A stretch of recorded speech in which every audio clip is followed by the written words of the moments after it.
चाहिए। रानी की गई कहती है महाराज मैं वो वरदान तब ही मांगूंगी जब आप राम की सौगंध खा जाएंगे। जैसे ही ऐसा कहा राजा दशरथ कहते हैं कि रानी राम की सौगंध क्यों, तुम्हें जो भी मांगना है मांग लो, मैं निसंकोच भाव से दे दूंगा। अगर तुम्हें मेरे प्राण भी चाहिए वो भी दे दूंगा। केकई कहती है नहीं प्रभु, पहले आप राम की सौगंध खाओ तभी मैं उन वरदानों को मांगूंगी। तो राजा दशरथ राम की सौगंध खा जाते हैं और राम की जैसे ही सौगंध रखी तो रानी केकई कहती है महाराज आप प्रथम वरदान में राम को 14 वर्ष का वनवास और द्वितीय वरदान में भरत को राज्य सिंहासन। जैसे ही ऐसा महाराज दशरथ सुनते हैं कि यज्ञपति महाराज यहाँ है, यज्ञपति महाराज ये हवन को ये कुत्ते अपवित्र कर रहे हैं, यहाँ आके कोई किसी को ध्यान ही नहीं है कि क्या हो रहा है क्या नहीं हो रहा है।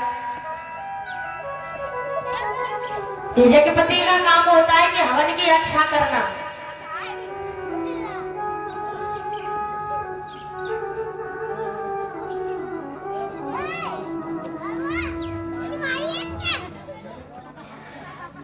दशरथ जी बेहोश अवस्था में पृथ्वी पर गिर जाते हैं।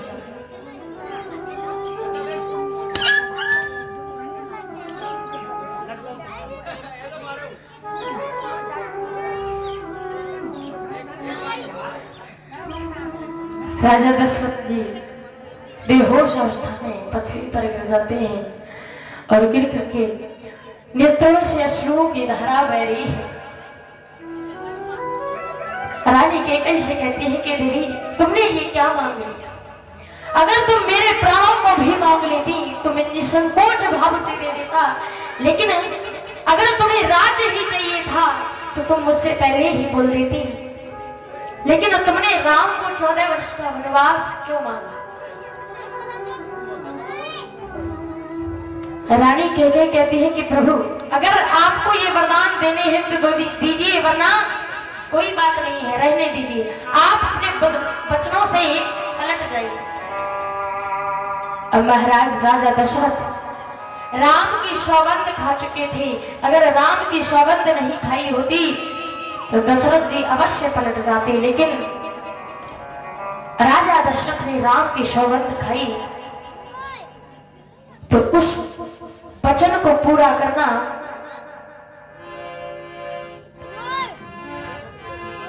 उनका कर्तव्य बन गया था। और जब कर्तव्य बना, राजा दशरथ के आंखों से अश्रुओं की धारा बह रही है। इधर सारी अयोध्या में मालूम पड़ता है कि रानी केकई ने प्रभु श्री राम को 14 वर्ष का वनवास मांगा है और भरत को राज सिंहासन मांगा है। तो सारी प्रजा केकई को बड़ा ही बुरा भला कहती है।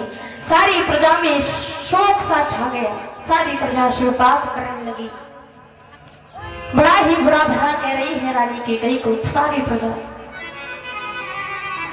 भगवान श्री राम को मालूम पड़ता है कि मेरी माँ ने मेरे लिए 14 वर्ष का वनवास मांगा है। तो श्री राम अपने राजसी वस्त्रों को उतार देते हैं और जैसे ही चलने के लिए तैयार होते हैं तो मां जानकी जी आ जाती है। कहा प्रभु आप हमें यूं अकेले छोड़ करके नहीं जा सकती हैं, क्योंकि पत्नी का कर्तव्य होता है कि पिया जिस हालत में रहे उसके साथ उसी तरह जीवन व्यतीत करे, और आप हम सबको यूं छोड़ करके क्यों जा रहे हैं। राम जी कहते हैं देवी आपको तो पता है कि माता ने मेरे लिए 14 वर्ष का वनवास मांगा है और मेरे पिताजी सौगंध भी खा चुके हैं, तो अब मैं अपने पिता के वचनों को नहीं टाल सकता, मुझे जाना ही होगा।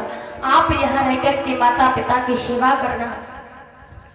जैसे ही ऐसा कहा, जानकी जी कहती हैं कि प्रभु, मेरी माँ ने आपके साथ में विवाह किया था और सबसे बड़ी सेवा होती है पति की सेवा, इसलिए हे प्रभु हम भी आपके साथ में चलेंगे। जैसे ही ऐसा कहा, राम जी कहते हैं ठीक है। इधर लक्ष्मण जी को मालूम पड़ता है कि प्रभु श्री राम और माता जानकी वन को जा रहे हैं, तो लक्ष्मण जी आकर के प्रभु के चरणों में गिर जाते हैं। कहा प्रभु आप हमें यूं अकेले छोड़ करके नहीं जा सकते। राम जी कहते हैं अरे लक्ष्मण, आप यहीं रह करके माता पिता की सेवा करना, क्योंकि मेरे जाने के बाद फिर यहाँ पर कोई नहीं रहेगा, इसलिए आप यहीं रहो और यहीं रह करके इस राज्य को संभाल। लक्ष्मण जी कहते हैं कि हे प्रभु, मैं कुछ नहीं जानता, मैं तो सिर्फ आपको जानता हूं, और आप कहते हैं कि इस राज्य के भार को संभालना। आपको पता है, आपको याद होगा कि जब आपका स्वयंवर हुआ था तो उसमें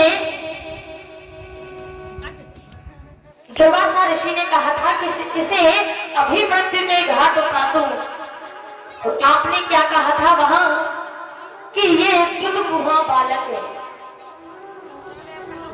आप इसे माफ कर दीजिए।